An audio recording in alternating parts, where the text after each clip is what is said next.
திருச்சியில் தனது மகனின் 5வது பிறந்தநாளை தமிழர்களின் பாரம்பரிய முறைப்படி கொண்டாடிய தந்தை. இன்றைய காலகட்டத்தில் நமது அன்றாட வாழ்வில் நமது இயற்கை முறை உணவுகளை மறந்து ஃபாஸ்ட் ஃபுட், கெமிக்கல் கலந்த உணவுகளை சாப்பிட்டு வருகிறோம்.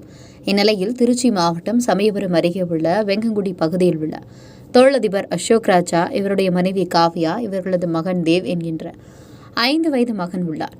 மகனின் 5வது பிறந்தநாளை நாம் மறந்துவிட்ட பாரம்பரிய உணவுகளை வைத்து இயற்கை மரப்படி கொண்டாட வேண்டுமென எண்ணி மூலிகை டீ ஸ்டால், இளநீர், நெருப்பினால் சுட்ட காளான் ஸ்டால், ஆலமரத்து ஆப்பக்கடை, கெமிக்கல் கலக்காத பழச்சாறு ஐஸ்கிரீம் மற்றும் இக்கால குழந்தைகள் மண்ணில் விளையாடுவதை தவிர்க்கும் பெற்றோர்கள் மத்தியில் மண்ணை வைத்து மண்ணின் மதிப்பை குழந்தைகளுக்கு உணர்த்தும் விதமாக களிமண்ணில் குழந்தைகள் பொம்மை செய்து விளையாடும் விதமான விளையாட்டுகள் போன்றவை அங்கு வரும் விருந்தினர்களுக்கு சிறப்பாக அமைக்கப்பட்டது.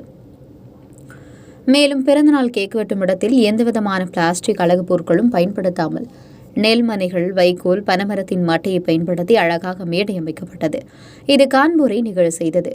இதுகுறித்து செய்தியாளர்களிடம் பேசிய அசோக் ராஜா கூறுகையில், எனது மகனின் பிறந்த நாளை தற்சார்பு முறையில் கொண்டாட முடிவு செய்தோம். அதாவது மண்ணிற்கும் மனிதனுக்கும் எந்தவித தீங்கும் இல்லாமல் ஸ்டேஜ் அலங்காரத்திற்கு பலூன் போன்ற பிளாஸ்டிக் பொருட்களை பயன்படுத்தாமல் இயற்கை முறையில் நெல்மணிகள், வைக்கோல் கொண்டு எங்களது தோட்டத்தில் அமைத்துள்ளோம். பாரம்பரிய முறைப்படி உணவுகளை தயார் செய்துள்ளோம். சுட்ட கோழிக்கறி, ராஜேந்திர சோழனின் ஒற்றை ஆட்டுக்கறி போன்ற இயற்கை முறையில் சமையல் செய்துள்ளோம் என்று நீண்ட வரிசைகளை அடுக்கிக் கொண்டே பேசினார். வணக்கங்க. நாங்கள் வந்து பிறந்தநாள் வந்து ஒரு தற்சார்பான முறையில் வந்து கொண்டாடலாம் அப்படின்னு சொல்லி பண்ணிட்டு இருக்கோங்க. அதாவது நமக்கும் மனுஷனுக்கும் மண்ணுக்கும் எந்த தீங்கும் இல்லாமல் தற்சார்பு முறைப்படி பிளாஸ்டிக்ஸ் யூஸ் பண்ணாமல், டெக்கரேஷனுக்கு வந்து இந்த பலூனு, பிளாஸ்டிக்ஸ், இந்த மைக்ரோ பிளாஸ்டிக்ஸ் அந்த மாதிரிலாம் யூஸ் பண்ணாமல் நம்ம நேச்சுரலான மெட்டீரியல் நம்மளோட இங்கே நம்ம தோட்டத்தில் பண்ணிகிட்ருக்கோம். வைக்கல், நெல்மணிகள், அது மூலமாக வந்து டெக்கரேஷன்லாம் பண்ணிகிட்ருக்கோம். இன்னும் வந்து நமக்கு பாரம்பரிய முறைப்படி உணவுகள் அதெல்லாம் சமைச்சிட்ருக்கோம். இப்போ வேல்பாரி புத்தகத்தில் படிச்சிருப்போம், ஒரு சுட்ட கோழிக்கறி எப்படி செய்கிறது அப்படின்னு சொல்லி, ராஜேந்திர சோழனோட ஒத்த ஆட்டுக்கறி அந்த மாதிரி ஸ்டைலில் வந்து சமைக்கிறது. நம்ம கெமிக்கல்ஸ் இல்லாமல் எந்த அளவுக்கு தற்சார்பாக பண்ணுமோ அந்த மாதிரி பண்ணிகிட்ருக்கோம். ஐஸ்கிரீம்ஸ் கூட நமக்கு எசன்ஸ்லாம் இல்லாமல் நேச்சுரலான ஃப்ரூட் ஃப்ளேவர்ஸ் வச்சு பண்ணிகிட்ருக்கோங்க. அதே மாதிரி விளையாட்டை பொறுத்த வரைக்கும் இந்த ஆடல், பாடல், அந்த மாதிரி நிகழ்ச்சி அதெல்லாம் வந்து வைப்பாங்க. இங்கே என்ன பண்ணுறோம் அப்படின்னா, இந்த இப்போ உள்ள குழந்தைங்களுக்கு ஒரு விவசாயத்தை பற்றி தெரியாமல் இருக்குது. அவங்க வந்து ஒரு நெல்மணியை விதைக்கிறது, ஒரு மரத்தை நடுறது, அது இல்லாமல் களிமண்ணில் பொம்மை செய்கிறது எப்படி. பொதுவாக அவங்க வந்து மண்ணை தொட்டு பார்க்குறதே ரொம்ப நாள் ஆகிடுச்சு. மண்ணை தொட்டு அந்த குழந்தைகள் விளையாடணும். அப்போ தான் ஒரு மண்ணு மேலே வந்து அதை ஒழுங்காக பார்க்கணுங்கிற ஒரு வேல்யூ கிடைக்கும். அந்த மாதிரி பண்ணிட்டு ஒவ்வொன்றும் நமக்கு முடிஞ்ச அளவுக்கு எல்லாமே வந்து நம்ம தற்சார்பான முறைப்படி பண்ணிட்டு இருக்கோங்க. இப்போ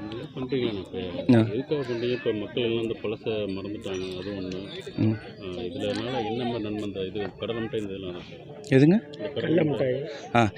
இப்போ மெயினாக என்னன்னாங்க, இப்போ நிறைய வந்து சாக்லேட்ஸு, ராப்பரு அதெல்லாம் உடம்புக்கு வந்து நமக்கு நல்லதா அப்படின்னா கிடையாது. அது விளம்பரத்தில் வந்து அவங்க சுவைச்சு பார்க்குறப்ப, இப்படி கண்ணை மூடிட்டு ஒரு மாடல் வந்து பார்க்குறப்ப அதுதான் வந்து ஒரு டேஸ்ட், அதுக்கு தான் வேல்யூ இருக்குன்னு நினச்சிக்கிறாங்க. இது எப்போவுமே நம்ம ஒரு வேல்யூவை நம்ம கை வச்சா ஆட்டிடியூட் சேஞ்ச் ஆகும். ஆட்டிடியூடை வந்து சேஞ்ச் ஆச்சுன்னா பிஹேவியர் சேஞ்ச் ஆகும். இப்போ நம்ம நாட்டு மிட்டாய்கள் நிறைய சத்து வாய்ந்தது இருக்குது. இப்போ கடலை மிட்டாய், எள்ளு மிட்டாய் மாதிரி ஹைலி ப்ரோட்டீன் ரிச், அவ்வளோ ப்ரோட்டீன் ரிச் இருக்குது. நம்ம நார்மலாக கிடைக்கிற வந்து சாக்லேட்ஸில் வர சுகர் வந்து நமக்கு டயபிட்டிஸ் வரது, நிறைய வந்து நமக்கு தீங்குகள் வருது. இது நேச்சுரலான நமக்கு கருப்பட்டியாக இருக்கட்டும், ஒவ்வொரு பொருட்களுமே அதே மாதிரி அரிசி வந்து குதிரைவாளியில் செஞ்சுருக்கோம். நமக்கு ஜீரக சம்பாலை எல்லாமே ஆர்கானிக் ரைஸில் வந்து நமக்கு பயன்படுத்தி செஞ்சுட்டு இருக்கோங்க. ஒவ்வொரு உணவுமே வந்து இதுக்கு தான் இப்போ வேல்யூ இருக்குது அப்படின்னு நம்ம காட்டணும்ல. இப்போ கேக் கட் பண்ணிட்டு சாக்லேட் கொடுக்கறது தான் வேல்யூன்னு சொல்லிட்டு இப்போ ஒரு மைண்ட் செட் இருக்கு. பட் அதுக்கு வேல்யூ இல்லை, இதுக்கு தான் உண்மையான வேல்யூ இருக்கு அப்படின்னு சொல்லிட்டு எல்லாத்துக்கும் புரியணுங்கிறதுக்காக ஒரு மாதிரியான பண்ணிட்டு இருக்கோம். பாரம்பரியம் தாங்க நமக்கு ஒரே ஆயுதம். நமக்கு இந்த உலகத்தை காப்பாற்றுறதுக்கு, இந்த இப்போ இருக்க சூழலை வந்து நம்ம காப்பாற்றுறதுக்கு நம்ம உற்பத்தியோட முறை வந்து இருக்கிறதுனால தான் வந்து நமக்கு பிரச்சனைகள் ஜாஸ்தி ஆகிட்டு இருக்கு. இந்த உற்பத்தி முறையினால தான் நமக்கு எமிஷன், கார்பன் வெளியேற்றம் ஜாஸ்தி ஆகிட்டு இருக்கு. ஒரு நல்ல ஒரு பயங்கரமான ஒரு கோடீஸ்வரர் பண்ணுற கல்யாணத்தில் 35,000 டன்னு கார்பன் வெளியேற்றம் வருதுன்னு சொல்கிறாங்க. அது கிட்டத்தட்ட வந்து ஒரு நாட்டில் வந்து ஃபுல்லாகவே ஒருத்தர் அடுப்படிக்கிறதுல எவ்வளோ கார்பன் வெளியிடுமோ அந்த அளவுக்கு ஈக்குவலானது. ஒரு ஒரு விழா நம்ம கொண்டாடுறோம் அப்படின்னா வெடி வெடிக்காம நமக்கு தேவையில்லாம நமக்கு லைட்ஸ் போடாம பிளாஸ்டிக்ஸ் யூஸ் பண்ணாம நம்ம பண்ணா நம்ம அதுதான் வந்து ஒரு பிறந்தநாளை பொறுத்த வரைக்கும் அதுதான் நம்ம இந்த உலகத்துக்கு செய்யற ஒரு நன்றி கடனா இருக்குங்க.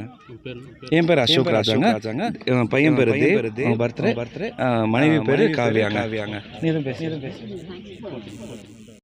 கல்வி, பொருளாதாரம், சமூகத்தொண்டு, அரசியல், சினிமா, இலக்கியம், ஆன்மீகம் உள்ளிட்ட சுவாரஸ்யமான உலக நிகழ்வுகளை, தகவல்களை தெரிந்து கொள்ள உங்கள் வர்த்தக நண்பன் சேனலை மறக்காமல் சப்ஸ்கிரைப் பண்ணுங்கள். மேலும் லைக் பண்ணுங்கள், ஷேர் பண்ணுங்கள்.